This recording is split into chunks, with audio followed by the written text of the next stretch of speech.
Welcome to the Handcrafted Podcast, the business of making things. I'm Paul, founder of Philadelphia Table Company and the Handcrafted Network, and I believe great craftsmanship deserves great business strategy. This podcast is for makers who want to build not just great products, but a thriving business. Each episode will dive into the mindset, systems, and skills that turn craft into success.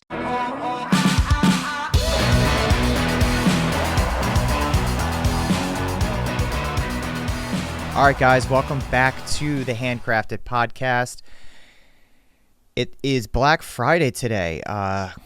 Feeling super stuffed from turkey yesterday. I hope everyone else had a great Thanksgiving. We hosted at my house. I got to use my extension table that I've made for my family probably about 5 years ago, which was always great. It's always a feat to, for those of you guys who do make tables, sometimes it always feels like a feat to have the extensions work year over year. There have definitely been years where I've gotten texts from clients where, hey, extension leaves aren't working or fitting or all that sort of stuff. So fortunately, we figured that out over time, and yeah, leaf fit in great. I was able to extend my round table, so that was pretty sweet. I hope you guys had a great Thanksgiving. I hope you were able to get all of your Thanksgiving orders out the door. I know a few of the guys in the community, guys and girls in the community, shared some that they got some big wins that they were able to wrap up right before Thanksgiving. So that's always a great feeling to get that stuff done and to be able to take some time off. I also hope you guys were able to take a little bit of time off. If not, we sincerely need to chat about scaling, growing, hiring, all that sort of stuff. So keep listening here. We talk about all that stuff all the time, as you know. With that said, just a quick reminder, the Handcrafted Podcast, I almost said the Philadelphia Table Company. The Handcrafted Podcast is brought to you by the Handcrafted Network. We have an online community and classroom where you get to connect with other makers across the country, I guess sort of across the globe because we have people into Canada. I've also created a bunch of online modules for you to learn, kind of like a classroom stuff, a la carte. If you want to learn about marketing, if you want to learn about advertising, if you want to learn about shipping, if you want to learn about hiring, all of that sort of stuff. I've made modules for all of that. The group is very focused on business, just like this podcast. Of course, I can tell you how to make certain things, but there are tons of people doing that. And I honestly am maybe not the best resource in doing that. I also don't feel like dealing with your stupid comments of, you did that wrong, that kind of stuff. So it doesn't really have that much woodworking stuff in it from me. We do talk about that. It is a bunch of woodworkers in there. So it is a bunch of people talking about how to do certain things. So that is definitely part of the group, but it's not the main focus. And I didn't do any module stuff on that. But anyways, if you are interested in joining the group, you can send me an email, paul@thehandcraftednetwork.com. You can also go to thehandcraftednetwork.com and check it out there. If you have any questions, feel free to reach out to me. What's really cool is once you sign up and become part of the group, we get to do a little one-on-one call, a little connect and learn and figure out what sort of resources and who I could connect you with, myself included, just to sort of see where you are and push you sort of in the right direction. We also have two different groups. We have the group for single makers or people just getting started, and we also have a scaling group. So if you're interested in the scaling group, that's more of an application thing. Send me an email, paul@thehandcraftednetwork.com. All right, enough about all that stuff. It's been great getting to know all of you guys who've been jumping in. I've had a bunch of people signing up and starting to join the group lately, and it's been really great getting to know you guys. So with that said, today, kind of a little bit of a twofold topic. Just wanted to talk really quick about Black Friday and what that means. And then another topic that everyone's been talking about in the group lately is showroom stuff. Getting a showroom, is a showroom worth it? Is it not? That kind of thing. So real quick about Black Friday. Philadelphia Table Company does not do sales. We don't do Black Friday sales. It's just, I am not a huge believer in sales. I think sales just undervalue your product over time. What happens is it opens you up to negotiation. People tend to think, okay, let me wait until there's a 30% coupon, or is the price really that because I've seen it on sale before? So I just don't love that. It's not really like a luxury approach. You never see a Lamborghini or a Porsche go on sale, right? It's just, to me, it just feels kind of, I don't know. Whenever something's on sale, it feels like the thing is like not defective or not working, or like, I mean, walk into a Marshall's, walk into a, TJ Maxx or Home Goods or the sales section of any other place. Like go to Target and go to the sales section. It's usually like the stuff that doesn't sell. So the last thing I want to do is signal, hey, our stuff doesn't sell, so we have to mark it down. And we all know, like, I mean, all of us as buyers and consumers understand what a sale is. It just means that they marked it up too high and they're bringing the price down. For me, I'm very firm in my pricing. I even tell the people, if people ask about sales, I say, hey, this is priced as fairly as it can be in order to sustain the business, in order for us to pay for materials, in order for us to be able to pay our team well and continue to grow the business. I always say small businesses are... it's challenging with small businesses because you don't have the margins to be able to like cut back on that stuff. It's sort of like a mass manufactured thing. I know a bunch of you guys run ads to sales. Sure, cool, great. Keep doing that. I'm not going to do that. I'm never going to do that. I never have done that. So if you want to challenge me on this, I will gladly go head to head with you about sales versus no sales. And again, send me an email. We'll get on a phone call. We'll chat about it and we'll go head to head. So that's my spiel about sales. I'll do a whole other podcast on that in the future. The main thing I wanted to talk about today was having a showroom. We had just had a conversation in the group, the Handcrafted Success group, about a showroom, and it seemed like it was a pretty heavy topic. There were a lot of comments on the one post that somebody asked about it. So I just wanted to talk about it briefly and what, how a showroom can help elevate your business and elevate your experience, etc. So I think it's really important to have a place at least to meet with clients. It doesn't necessarily need to be a showroom. It could be your workshop. It could be a place for clients to meet. And there's a whole bunch of reasons to do that sort of thing. First of all, when you're selling sort of things that are made by hand, or you're selling things that are kind of expensive, us furniture guys and girls, we sell stuff that's kind of expensive. Even if you're doing cabinets or millwork, people want to see that stuff before really investing in it. And it's really helpful to have a physical place for you to meet with people. Not only for them to be able to physically see, feel, touch, smell, like it's a sensory thing, but to also meet you, the business owner, or whoever your sales representative is, and really sell the product. Whenever I'm doing sales, I always say that the number one thing you could possibly do is meet people in person. And then from there, it's what's the next closest to meeting in person, whether that be a Zoom call or a phone call or a text or an email. And it's just kind of like going down the pecking order. But if you're able to meet someone in person, you're able to shake hands, you're able to say, hey, I do exist. These are the things we make. People are willing to spend a lot more money, and you're actually able to sort of upsell people too, in a way. I have like a 98% success rate of people who come to my showroom, and I'll explain how that sort of works for me. But before I even had a showroom, I was actually bringing people through my personal house, which sounds wild. My wife eventually was just like, hey, dude, like, I'm sick of having fresh flowers every Saturday and like having to clean up and escorting people through. So it lasted about maybe 4 weekends, but my house was filled with stuff that I made. So I was like, why not just like bring people through my house in South Philly? It's, I guess, kind of silly at the time, but if you're comfortable with it, great. I mean, I was able to showcase all this stuff in a real setting. It was just the two of us. The house wasn't really a mess. It was easy to keep clean, so it wasn't a huge deal. But I understand those people who have, kids and animals and all that sort of stuff, maybe not such a nice place or whatever. Totally get it. That's maybe not viable. So what I started doing after that was starting bringing people through my workshop. So I would show people different wood samples. I would always try to have at least something on display. So I would try to time out the visits when it was, hey, we have something that's like 99% done or something ready to go out the door, just so you could show them stuff. And to this day, I still actually really like bringing people through the workshop because they could get to see where, like, quote unquote, the magic happens. And for them, that's like super cool and super awe-inspiring to them, for them to be able to be like, oh, wow, this is where they make things out of nothing. This is where all of this stuff gets processed. This is where all this stuff gets made.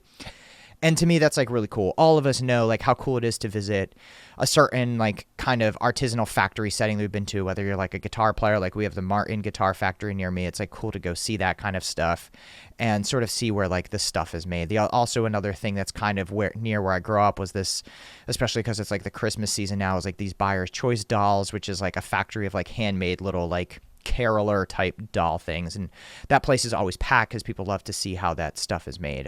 We have the Crayola factory near me. and people love going to see that stuff.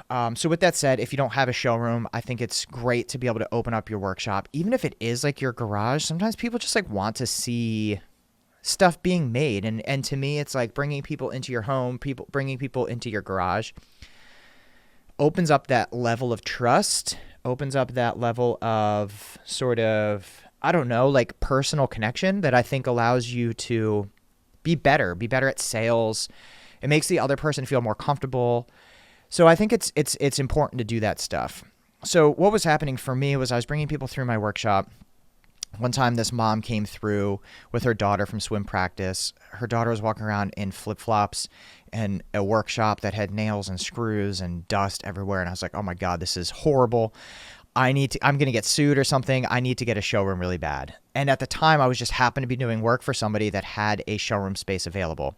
And you guys hear this a lot of my sort of real estate ventures, whether it be renting a shop or, purchasing my shop or the showroom has all been sort of stumbling in it and good luck. But I also kind of knew at the time what I needed. And when something presented itself, I was ready to pull the trigger. So what happened was somebody I was doing work for happened to have a space in Old City, Philadelphia, which is a really nice part of Philly. It's down the street from the Liberty Bell, down the street from Betsy Ross's house. It's a really small kind of neighborhoody feeling place where there's a coffee shop across the street, cafes, like all these kinds of like really nice places to shop and kind of like go out. So to me, this was just an obvious heck yes. It's even on an area called it used to be called like Designer Row or something like that. So it's part of like Design Philly. So it was really cool to be a part of like this sort of community. So I was like, hey, this is like a no-brainer. It was kind of small, but I was like, you know what, I'll make it work. And if you want to check it out, it's just philadelphiatablecompany.com/showroom, I believe. Or you could just search Philadelphia Table Company on Google and you'll see like the showroom location pop up. And for me, it was definitely a scary, and we were talking about this in the group too, is just like, when did I feel comfortable like committing to the extra pay, the extra rent? And I remember at the time, it's like pretty cheap now in comparison to the other things that I pay for, but it felt really scary. And it was definitely felt like a plunge. It felt like a risk. I set it up, I think this was in maybe 2019, I think, like right before the pandemic. And, I had to do like all the security deposit stuff. Then I had to like build everything out for it. I had to like make it look nice. And to me, that was just like very nerve wracking.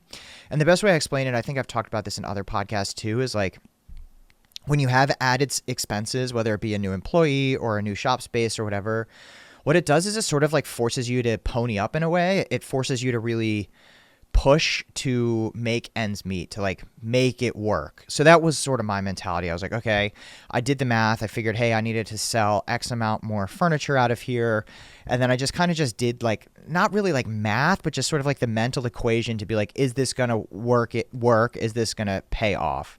And for me, the big part of it was I was on it was in a nice area. So I knew even at the very least, if I hung like a sign, like I have a big sign out front of it, I was like, okay, at least, I could figure I'm going to get at least one person or two people that walk past it every now and then and sort of see what we do and inquire. The other thing that was an added bonus that I didn't even really think about when I signed the lease was being able to put a pin on like Google Maps in a location that's like a physical location that's like a nice area or a nice part of town. It allowed me to sort of be centrally located. And for me, I continually think about where I would put, and I'm actually starting to explore the ideas of a second showroom and trying to figure out like where exactly that would go. Because right now my showroom, what it's doing is it's in the city. So it's pulling from all of the suburbs of Philly, as well as like we get visitors from New York. 2 weeks ago, I met with someone from like New Mexico, California. Like people come in and then they just use it as an opportunity to like visit. So it's like creating a client experience for me to like meet with them, talk to them about the stuff, etc. The other thing too was I knew if I was able to lock down this specific area, I wasn't going to be I wasn't going to be as limited in where my workshop was. Because prior to this, I was like, I feel like my workshop needs to be in a nice area if I'm bringing people through. And as we all know, workshop rent could be expensive because you need really big space. So it allowed me to sort of have the opportunity to move into a different area and get a much larger space. I actually moved the workshop over to Jersey. I got a shop that was like 4 times the size. and I was able to like really bring the rent down on that to negate the. So I have 2 rents, but I think if I had one rent of like a huge warehouse where my sort of showroom is, or in a nicer area of town, it would be really, really expensive anyways. So it sort of cancels itself out there.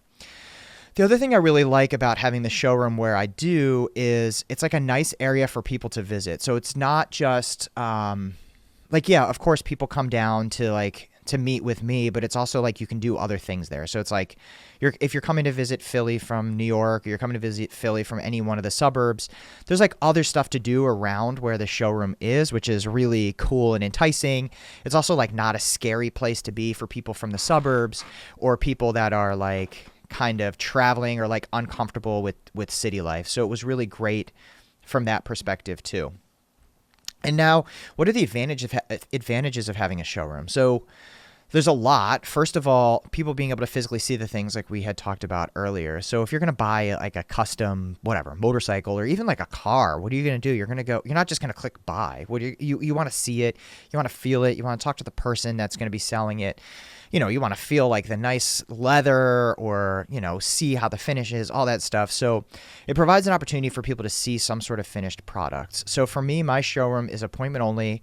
I think it's like maybe 800 square feet. So I can't fit a lot in there, but I have enough things in there. I have a bunch of different samples in there, as well as like, I think like 4 tables or 5 tables for people to sort of just see and touch and feel and be like, oh, okay, I get it. They make stuff that is nice. I don't want this specific thing, but I can see that they make things that are nice.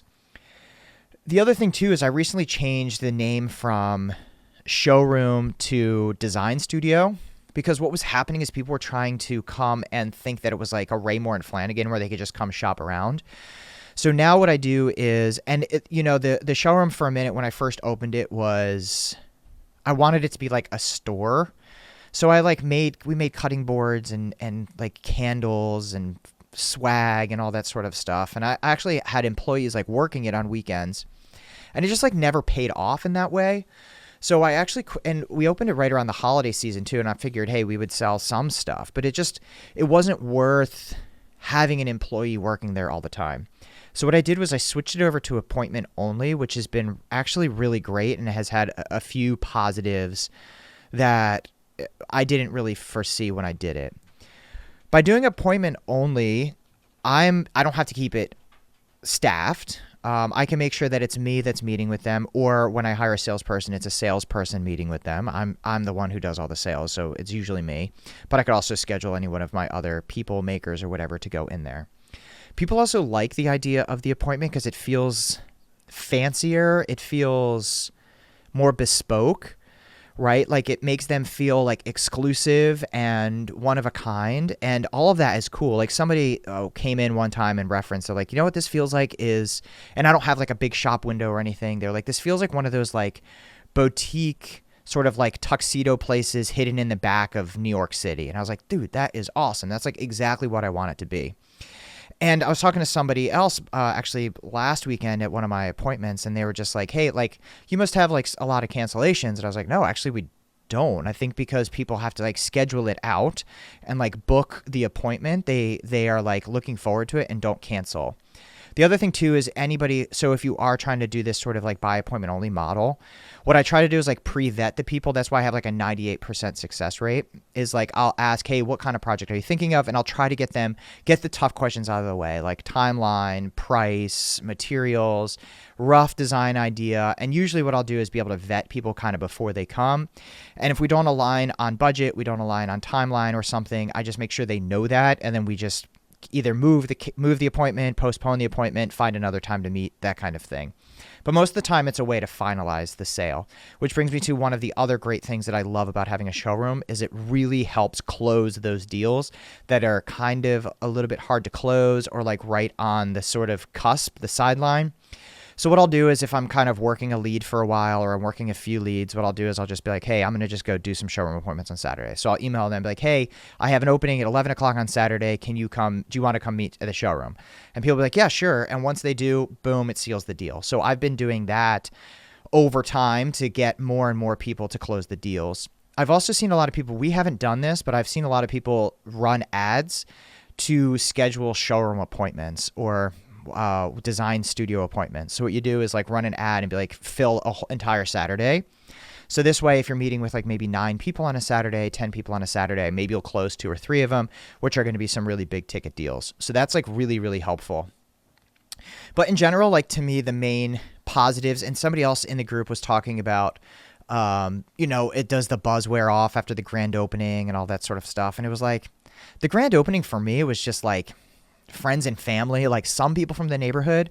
But for me, it's not about attracting like the specific people in Old City, Philadelphia. It's not even about attracting the people in Philadelphia. It's about giving a sort of like flagship location for people to come to and meet. What I would love to do is down the street from me. Actually, I live like 10 minutes from Nakashima's wood shop. Nakashima has a sort of like design sort of like campus, and like that's where people come to meet, which is like totally epic. People are coming from all over. I mean, obviously Nakashima is world famous, so people are coming from all over the world to come visit his sort of design studio campus thing. And I think eventually that's where I would really love to get to, where you can see where the stuff's made, you could see the showroom, you can see it kind of all together, and it's like more of a destination. I don't want to call it like a Disneyland kind of thing, but it's like a place for you to go where you can kind of see where the stuff's made. You can see some trees, you can see some lumber, you can see all that sort of stuff all in one location. But that's going to be really expensive. Nakashima is able to do it because he's world renowned. It's also actually in a pretty nice area. It's like a pretty heavy tourist area as well. So it's not super out of the beaten path. It's not like it's in like the middle of Pennsylvania. It's actually in a town called New Hope. That's like a big tourist place for people in New York and the like. So I think that's where I want to get to eventually. For now, my goal is to have another showroom. And the other thing I like to phrase people is like, think about all these other furniture companies. What do they do? Like Raymore Flanagan, Restoration Hardware, Crate and Barrel. They're not they are online retailers, but all of them have showrooms. All of them have floors for you to go see stuff. So to me, what that does is it says, hey, this is an important part of our business. Otherwise, why would they be opening them? So just following the example of other people and other industries, I think it's super important to have this stuff, especially if you're doing chairs, if you're doing like sofas, if you're doing like upholstery stuff, if you're doing stuff that really has like a touch and a feel. I think it's just really going to help elevate what you're doing. It also is a really great way of being like, hey, I'm here. We exist. We're a real thing. We're here for real. Like this is serious. So, with that said, I know not all of you guys are in the position to get a showroom, but I want to at least put it on your radar. If an opportunity does present itself, I think you probably should jump on it or figure out a way to make it work in a way that makes sense for you. And if not a showroom, find a way to split a space. I mean, I've talked to a lot of people who've done that. I've actually debated doing that too, where it's like somebody who sells sort of like arts and crafts type stuff, just like, hey, you want to split this 1,000 square foot space. I'll take 500. You take 500. I'll use it as a place to sort of stage stuff. I don't know. You have a friend who wants to open a coffee shop, stage it there.